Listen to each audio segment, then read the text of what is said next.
We told the police when we were first organising this, we were expecting to have maybe 50 or 60 people turning up today to mark this event, and I can see that there's a couple of hundred.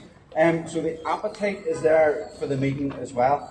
I'd like to thank from the outset the organisers of the next rally who are taking part in a protest in support of Soldier F. We've piggybacked on their protest and have been very accommodating for us, and that goes on later on at 12 o'clock as well.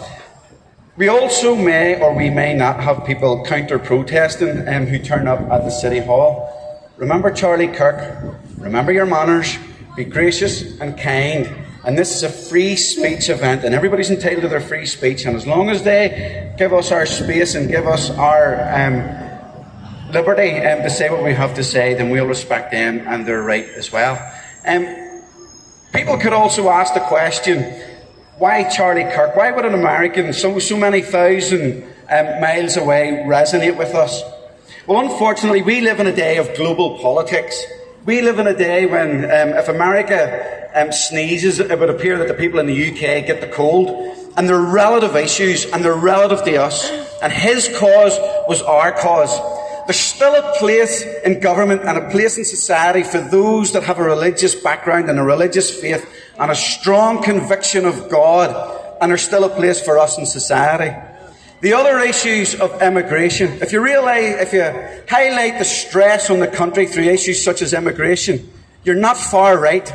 And the media have a responsibility now, in the light of the heightened tensions across the world, to report honestly. If I raise a concern over immigration, I'm not a Nazi. I'm a responsible citizen. And this was the message of Charlie Kirk. He also lamented the demise of the family unit. The family unit, and we can see how it plays out in society with missing fathers and the broken families. And these were sensible messages.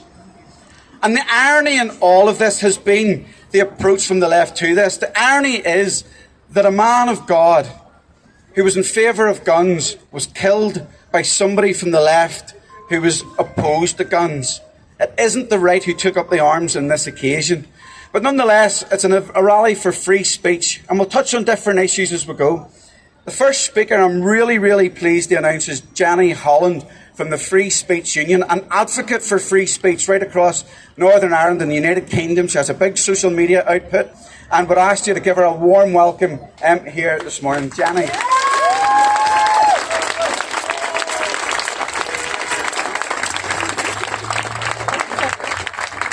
Hello everyone, can everyone hear me? Yes. Alright, if I stay real close to the mic. Right. How about now? Yes. Alright. So, hi everyone, thanks to the organizers for putting this together, and thanks to all of you for coming out. First of all, I'm going to read a statement from the Free Speech Union that was written in the wake of Charlie Kirk's killing. The heads of the free speech unions in the UK, Australia, New Zealand, Canada, South Africa, and the head of FSU International have issued a joint statement responding to this week's terrible news from Utah. The assassination of Charlie Kirk is a tragedy. He devoted his life to arguing for what he believed as eloquently as he could, always engaging with his political opponents in good faith and modeling the value of open and honest debate. Free speech cannot be allowed to die with Charlie. Now more than ever, we need to stand up for the free exchange of ideas. That is the best way, the only way, to resolve our political differences. If we resort to violence, liberal democracy cannot survive. So that's from the Free Speech Union. Now, in a personal capacity, I would like to say that Charlie Kirk's brutal death on Wednesday showed what many people in this audience already knew. Woke ideology and its intolerance of free speech is a mortal threat to us all.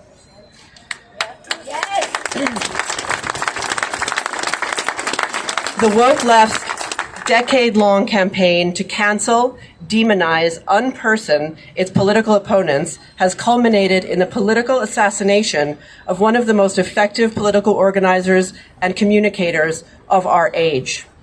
Charlie Kirk lived for and died for free speech. The woke left cannot live with free speech because free speech unmasks all its lies, contradictions, and hate.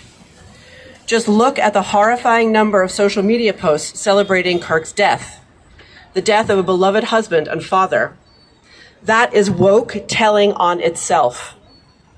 It's important that we see all of that, as upsetting as it is, because it unmasks the hypocrisy, the people who have slandered us for years as far-right, extremist, or hate-filled for believing in common sense and reality. Those people now celebrate murder. We will be slandered no more. Those of us gathered here today, Those of us gathered here today represent political diversity. Some of us are religious, some of us are secular, some of us are feminists or former lefties, some of us are deeply conservative. But we will no longer be maligned and silenced with terms designed to make others fear us. I, for one, have had enough of that. Yes.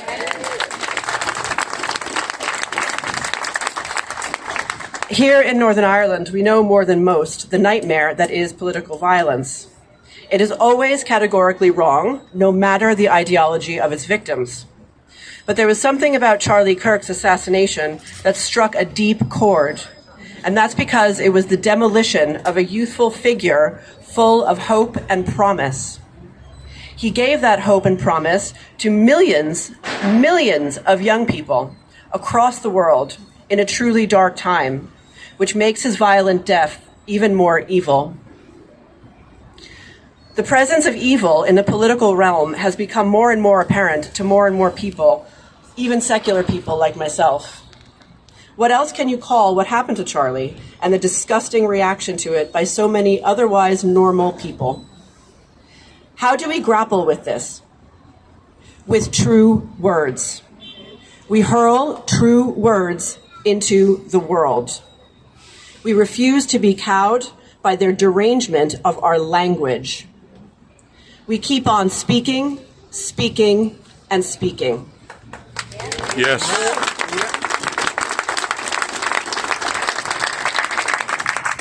I think for those of us without institutional power, this is the best and perhaps only way to honor Charlie. He was murdered because he was willing to speak directly to people who hated his views. He's dead now because those views were wildly misrepresented by lying sociopaths who were terrified of his message. Divide and conquer is still the best way to control the masses. We are all participants in an information war, whether we know it or not.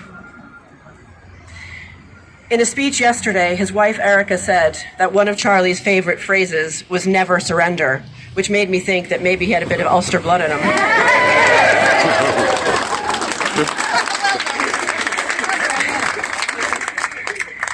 Erica said, "They have no idea what they've done. If you thought my husband's mission was powerful before, you have no idea. You have no idea what you have just unleashed across this entire country and this world. You have no idea." And we all know that she is right. I know that for me personally, his shocking death has made me just a little bit braver, which is why I stand here today, and far more determined. And I know all of you feel the same. Yes. Thank you.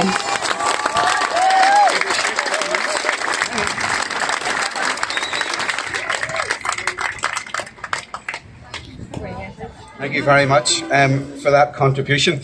The pillars of Charlie's life, and we didn't really know Charlie as much as anybody else. We only knew him from the social media interactions that he had, from the videos on YouTube and that. But his values were our values, and that's what resonated on us. Charlie's motivation in his life was his kids. Our children and the future of our children is a motivation for us. That ability to get up and speak your mind without fear of the law coming and knocking your door for a social media post, that's our fear. as well. And that's why we're gathered here today, because it resonates with us. When Charlie Kirk spoke at Oxford and Cambridge, he was also speaking to the millions and thousands of UK followers as well. So he wasn't just prominent in America, but he spoke in the UK as well. And he highlighted some of the real fears that are coming to our doors. He told the Oxford Union, he said there was 30 people a day questioned by the police because of a social media post. He highlighted the fact that there was a woman called Rose who was 73 years of age who prayed within 600 yards of an abortion centre who got a knock on her front door. That is a tyranny that we don't want. It's a tyranny that Charlie stood against, and that's why it's relative in Northern Ireland.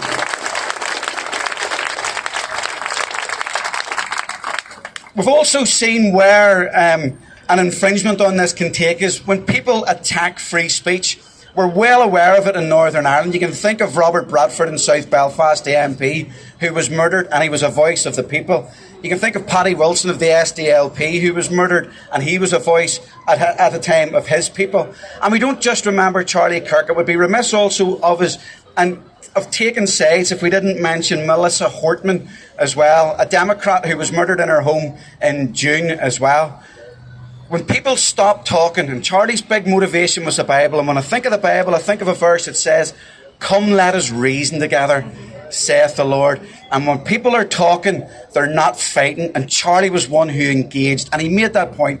Quite often, a lot of the leftist students would have questioned him and said, "Why are you doing it? Why are you here?" And he said, because when people stop talking, things break down, marriages break down, relationships break down, and it's all about engagement. Our next speaker is going to be Nathan Anderson. He's a Christian podcaster. He was the first person we phoned and the first person who said yes. He's also an ex-politician, but don't boo him for that. We'll call Nathan now.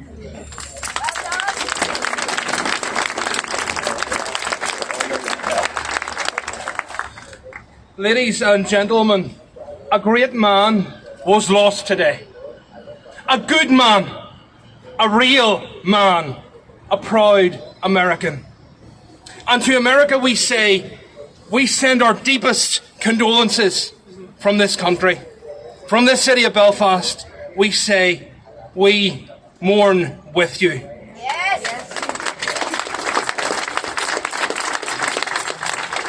He was a man who stood for life. He was a man who stood for liberty. He was a man who stood for truth, for biology, for principle. He was a man who stood for putting the Christian worldview into every arena of life, especially politics. And when we see today, boy, that is needed. And now, just at 31 years old, that voice has been silenced by a bullet. Folks, we shouldn't be here today. Charlie Kirk should be living today. But his life was taken by an ideology of evil. What was his crime? Not violence, not hatred, not rioting. His crime was simply this, that a generation of young people were listening to his message.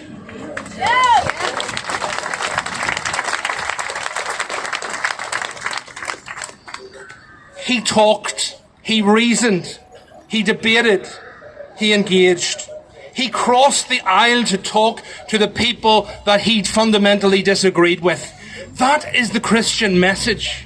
That is what is Christian, and that is exactly what he did.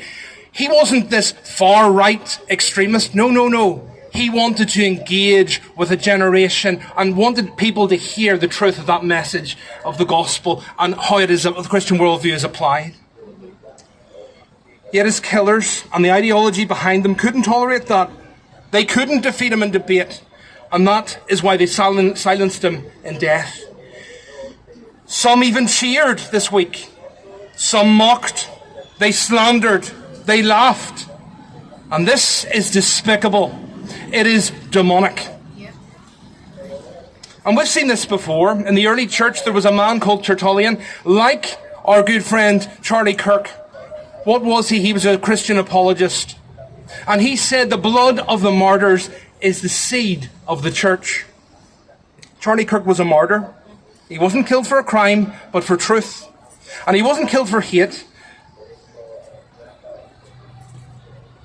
He was killed because he stood up for a message that rejects secular chaos, embraces family, faith, work and freedom, and the enemy couldn't stand that. This man's death will not end this message, it's going to multiply it. And Charlie's death